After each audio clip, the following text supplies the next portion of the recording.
आज शहर औरंगाबाद के अंदर एसडीपीआई पार्टी के बहुत ही ख़ास शख्सियत और हमारे महाराष्ट्र रियासत के भी बहुत ख़ास शख्सियत है अज़हर तांबुली साहब, जिनका ताल्लुक़ जो है तो पूना शहर से है।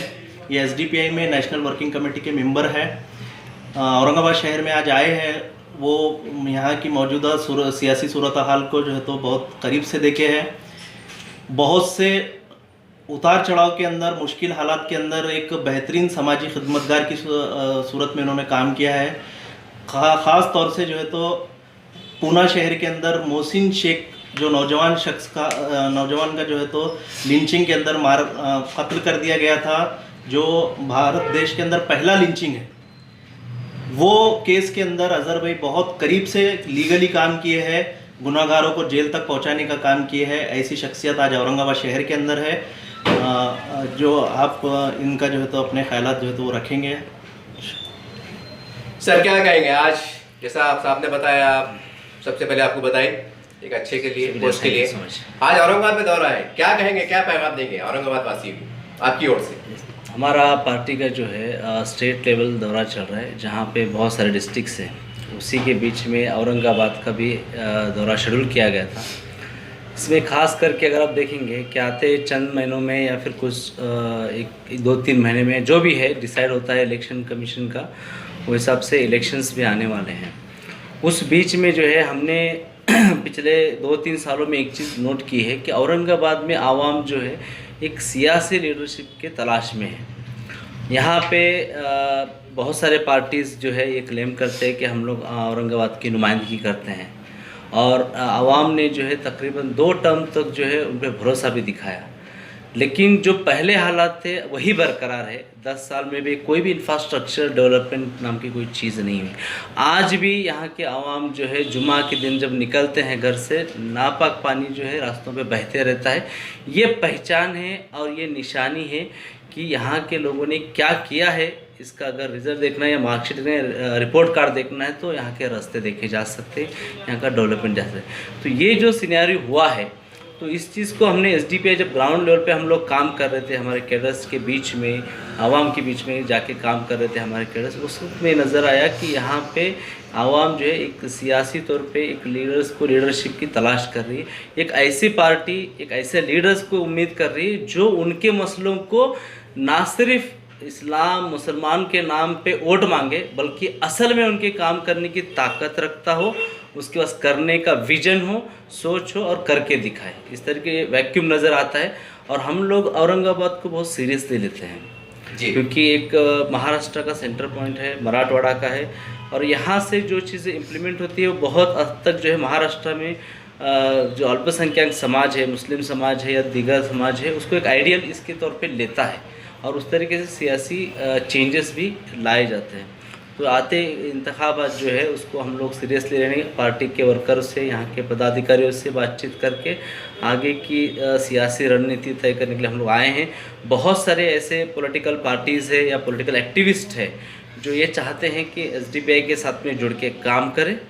तो ये सारी चीज़ें इस दौरे के दौरान में की जाने वाली हैं। सर आज औरंगाबाद के अंदर मतभेद अपनी जगह होते हैं, लेकिन ये कड़वा सच है कि एमआईएम का खासदार है, उनका अपना वर्चस्व है, 26 बाजी नगर सेवक है, और आप कह रहे हैं इंतखाबात की बात आपने की है। तो क्या मुमकिन है कि आने वाले समय में कुछ बातों को भुलाकर या कुछ बातों को बाजू रखकर एसडीपीआई मतलब ऐसा माहौल बनाने का प्रयास करे, कोशिश करे कि आप चलो हम मिल के लड़ते हैं, ऐसा कुछ माहौल सोच रहे हैं आप? देखिए, सियासत में जो है एसडीपीआई के लिए सिवाय एनडीए के जी, बीजेपी और एनडीए के अलावा हम लोग हर कॉमन मिनिमम प्लेटफॉर्म पे काम करने के लिए रेडी है। लेकिन सवाल ये है कि क्या उस तरीके से सामने से पहल होती है, क्योंकि हमें हमेशा ये बता के ये किया जाता है कि वोट कट हो जाएंगे, ये वोट कट जाएंगे, इसके लिए सही तौर पे स्पेस नहीं दिया जाता है। हम हर तरीके से चाहते हैं कि जो प्रोग्रेसिव माइंडसेट के लोग हैं, जो धर्मांध तक जो टुकराने वाले हैं, जो फैसिस्ट आइडियोलॉजी के खिलाफ लड़ने वाले लोग हैं, आवाम का काम करने वाले लोग हैं, आवाम के बीच में रह के उनके एहसास, उनकी ज़रूरतों को काम करने लोग हैं, ऐसे लोगों के साथ में, ऐसे पॉलिटिकल प्लेटफॉर्म के साथ में मिलने के काम करने के लिए हम लोग कभी भी रेडी हैं। लेकिन पहल सामने से होना चाहिए। अगर नहीं होती है तो भी प्रॉब्लम नहीं, हम लोग अपने तौर पे सफिशिएंटली हम लोग तैयारी कर रहे हैं। सर हमारे सवाल ये भी है, सवाल बड़ा कड़वा भी है कि आमतौर से पहल की तरफ होती है, जैसा किसके कुछ आमदार हो, माजी नगर सेवक हो, ये नहीं कि सियासी ताकत हो। आपका ना महाराष्ट्र में इस वक्त आज की तारीख में खासदार है, नामदार है, नगर सेवक है, तो फिर पहल कैसे करें? सामने वाला कुछ सोच के पहल भी करता है ना सर। देखिए, अगर पहल करने के लिए अगर आप आमदार और खासदार के अगर क्राइटेरिया ही करना है तो सबसे ज़्यादा उसके लिए एलिजिबल फिर बीजेपी है। ये कभी भी जो है ना क्राइटेरिया एक कॉमन इनोसेंट टाइप में हम लोग सोच के करते हैं।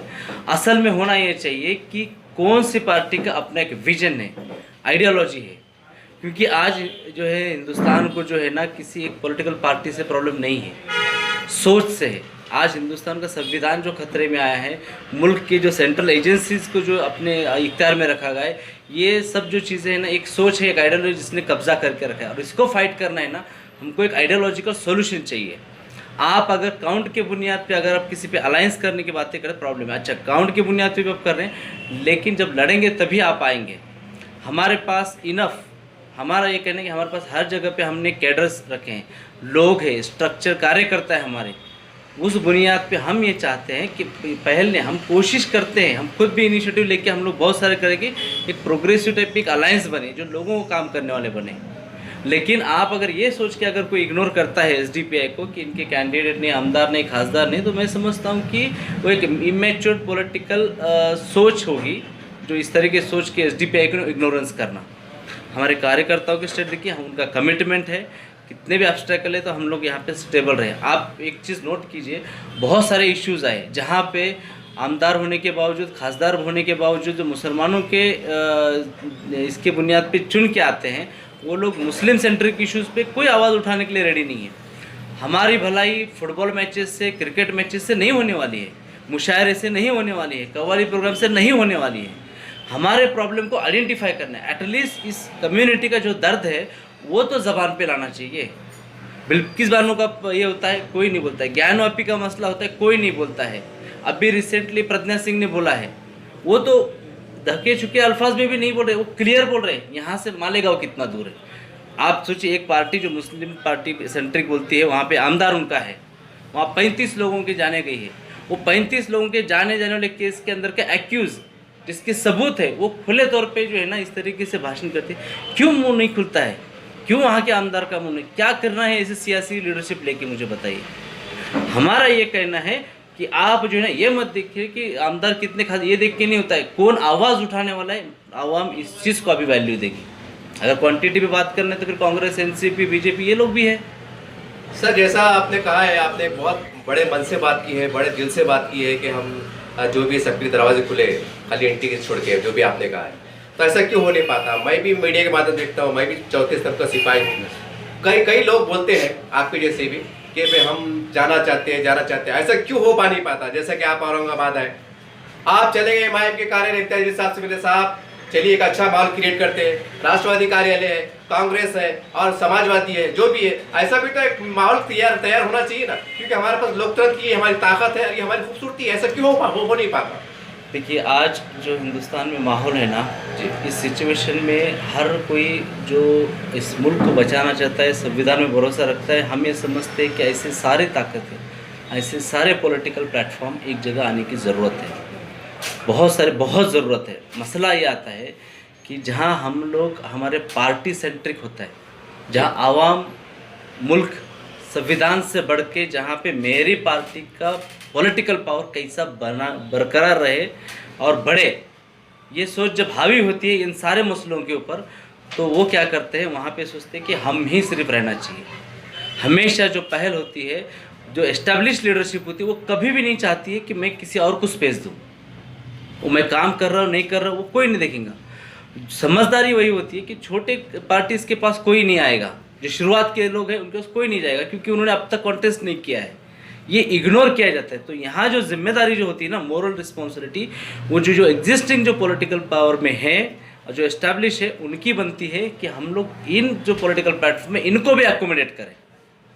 हमारे बोलने से वो चीज़ नहीं होगी। हम ये चाहते हैं कि आज का दौर ऐसा है कि ये सारे लोग जो है ना एक जगह आ जाए, इस मुल्क को ये फैसिस्ट आइडियोलॉजी से बचाने के लिए। नहीं आएंगे, क्योंकि पॉलिटिकल पार्टी का इंटरेस्ट जो है ना वो ज़्यादा हावी होता है यहाँ पे।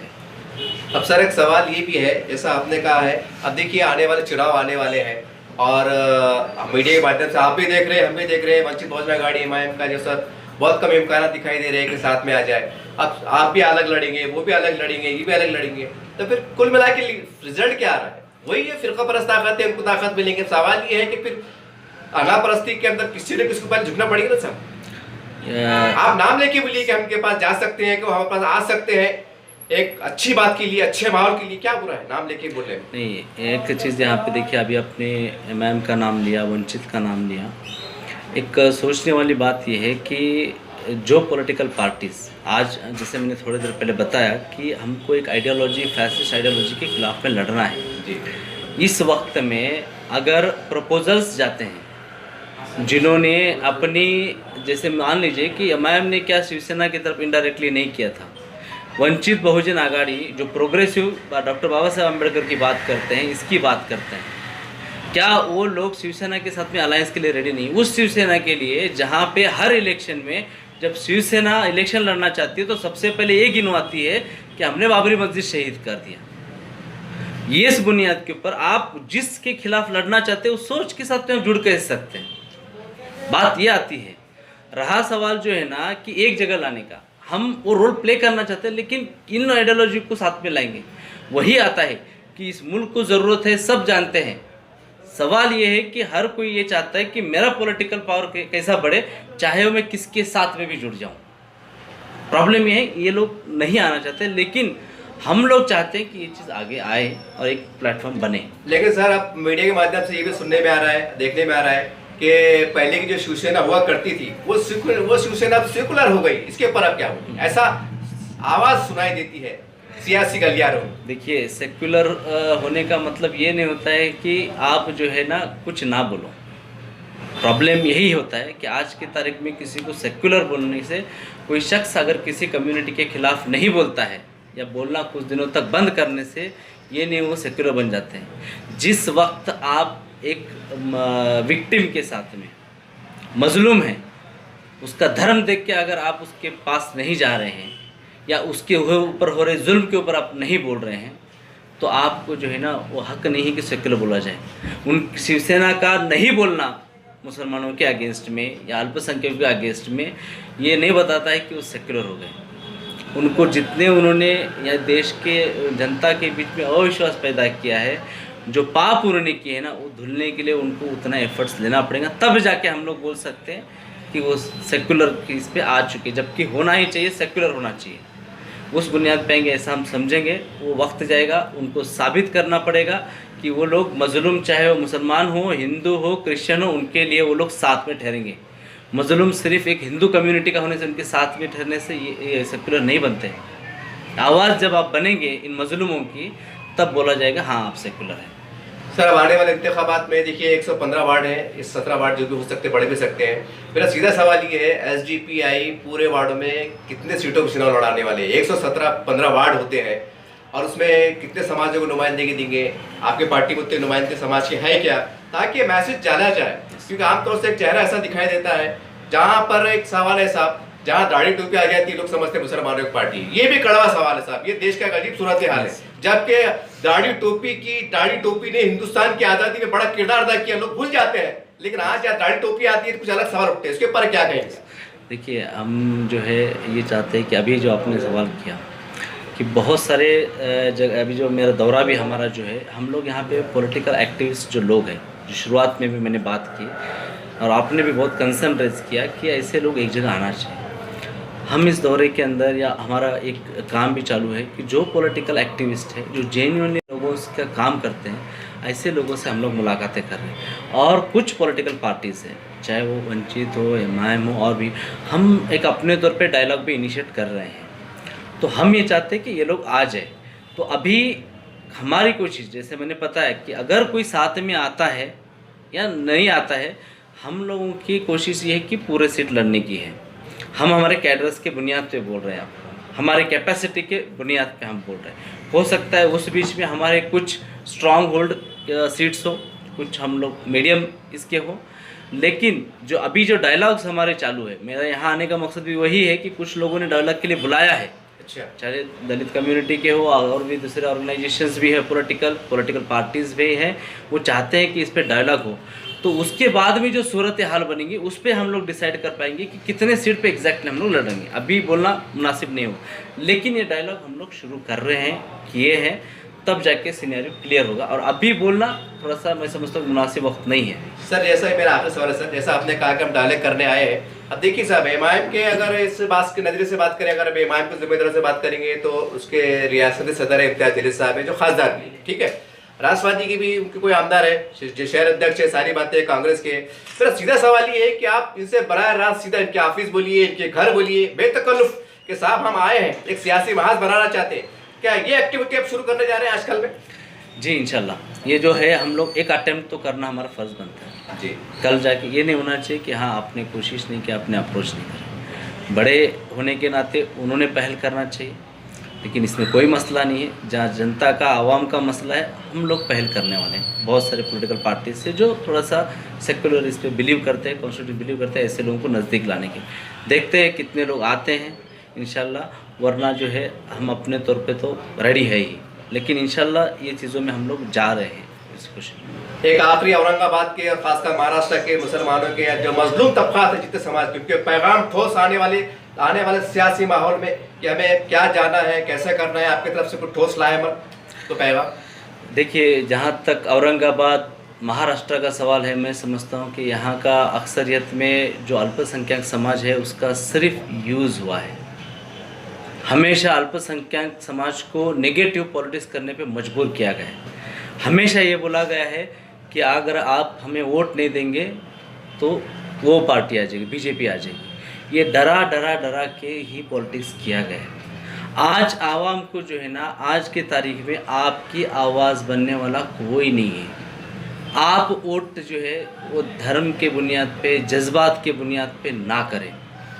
आपकी अक्ल सलीम जो है यहाँ के अल्पसंख्यक समाज ने, मुस्लिम समाज ने यूज़ करना चाहिए, जहाँ पे उन्होंने ये सोचना चाहिए कि हमारे कोर इश्यूज़ को कौन एड्रेस करता है। अभी अब देखिए चाहे वो बीजेपी भी हो, ये बोलती है कि हम मुसलमानों ने पढ़ाई करना चाहिए, एजुकेशन में आगे जाना चाहिए। मौलाना अल्पसंख्यक और ये जो स्कीम है माइनॉरिटी की स्कॉलरशिप की, पहले उन्होंने बंद कर दी, फिर बाद में उन्होंने देखा कि इनका कोई कुछ बोलता है क्या।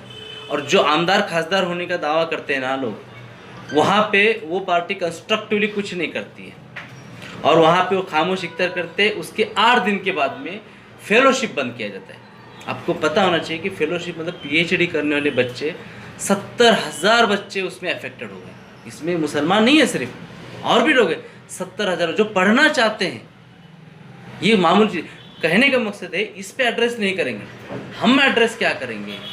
हम एड्रेस करेंगे इमोशनल इश्यूज़ पे। बस हो गया है, आने वाली जनरेशन हमारी फिक्रमंद है कि क्या हम आज़ादी से रह पाएंगे, नहीं रह पाएंगे। ये सोच, ये इश्यूज़ के ऊपर कोई लीडरशिप नहीं। आज आप सोचिए, महाराष्ट्र के आवाम को मैं पूछना चाहता हूँ कि एक, मुझे मुस्लिम समाज की बात करता हूँ मैं, आप कोई एक लीडर बताइए जो आप ये कह सको कि हाँ ये मुस्लिम समाज का लीडर है, पॉलिटिकल लीडर है। नहीं खड़ा करने दिया जाता है, चाहे वो या कांग्रेस हो, एनसीपी हो, या कोई भी पॉलिटिकल पार्टी हो। कोई भी आपको नज़दीक भी नहीं ठहरा करना चाहता है। बिल्किस बानो का ये होता है, कोई नहीं बोलना चाहता है। प्रज्ञा सिंह ठाकुर सरेआम धमकी देती है एक समाज को, उस ताल्लुक से कोई सेक्युलर का दावा, वोट मांगने वाले लोग कोई नहीं बोलना चाहेगा। मेरा यही बोलना है, आप जज्बाती होके, इमोशनल होके, दाढ़ी टोपी देख के वोट करना बंद कीजिए। ये भी आपके कुछ काम नहीं आने वाले, वो भी नहीं आने वाले। आप सोचिए, समझिए कौन काम करता है, किसकी सोच है, किसके विचार है, उस पॉलिटिकल प्लेटफॉर्म को आपने साथ देना चाहिए। ये आपकी आवाज़ बनना चाहिए और लीडरशिप भी जो है आवाम के बीच में से आने वाला चाहिए, ना कि चंद चुनिंदे बड़े रईस खानदान के लोगों को देना चाहिए या फिर दूसरे शहर से इंपोर्ट करके आपको खासदार आमदार बनाने के लिए मजबूर करने वाले रहेंगे। ऐसे लोगों को आप लोग इग्नोर करना चाहिए। यही मेरा यहाँ के आवाम को है कि आप जागरूक बनिए, कम से कम अब तो जागरूक बनिए। कव्वाली, मुशायरा, स्पोर्ट्स, इसके बुनियाद पे आपने वोटिंग डिसाइड मत कीजिए। दाढ़ी टोपी के बुनियाद पे वोटिंग मत डिसाइड कीजिए। आपके मसलों के ऊपर बात करने वाले, आवाज़ उठाने वाले, आपके लिए ठहरने वाले लोगों के लिए आप वोट कीजिए। सर अब ये सवाल फिर जहन में आ गया कि 117 वार्ड 15 वार्ड के अंदर ऐसे नौजवान, महिला बोलिए जो भी है, जो अगर आपसे पार्टी से अगर चुनाव लड़ना चाहे तो वो किस तरह से आपसे संपर्क करें, बायोडाटा लगे जमा करें, क्योंकि टाइम कम रह गया है, उनकी जांच पड़ताल करना, कैरेक्टर चेक करना, बहुत सी बातें रहती है, तो कोई उनके लिए आह्वान करेंगे आपके हमारा कार्यालय है, फिर आप संपर्क कर सकते हैं। देखिए, बहुत सारे लोग जो है ऑलरेडी हमें अप्रोच हो चुके हैं, और हमारे पार्टी का एक रूल है कि हम लोग लास्ट मोमेंट पे जो लोग काम करते हैं, लास्ट मोमेंट पे जो आते हैं, इसके बजाय हमारे पार्टी में हम लोग शामिल करके लेते हैं, उसके बाद में जो है हम उनको स्पेस देते हैं। बहुत सारे लोग पार्टी में शामिल हो रहे हैं, कुछ उनके वजह से आगे नहीं आ रहे, लेकिन हम ये चाहते हैं कि हम लोग जो सच्चे दिल से जो कार्यकर्ता लोग हैं, जिनको हमेशा दबाया गया है, ऐसे लोगों के लिए एसडीपीआई हमेशा उनके दरवाजे खुले, उनको पॉलिटिकल स्पेस देने का काम एसडीपीआई करेगी, उनके लिए प्लेटफॉर्म ये करने का काम एसडीपीआई करेगी, उनको तकवीर देने का काम एसडीपीआई करेगी। आप जहां हैं वहां पे आपको हमेशा यूज़ किया गया है। हम ये चाहते हैं कि अपनी खुद की पार्टी समझ के यहाँ पे आके उन्होंने आगे जिम्मेदारी निभाना चाहिए। एसडीपीआई उनको वेलकम करती है, ऐसे ऑलरेडी बहुत लोग अप्रोच कर रहे हैं। जो भी चाहते हैं, यहाँ ऑफिस है, यहाँ की लीडरशिप है, इनसे रब्ता करेंगे इंशाल्लाह, और कर भी रहे हैं, करें इंशाल्लाह। हम लोग उनको ज़रूर सोच रहे हैं उस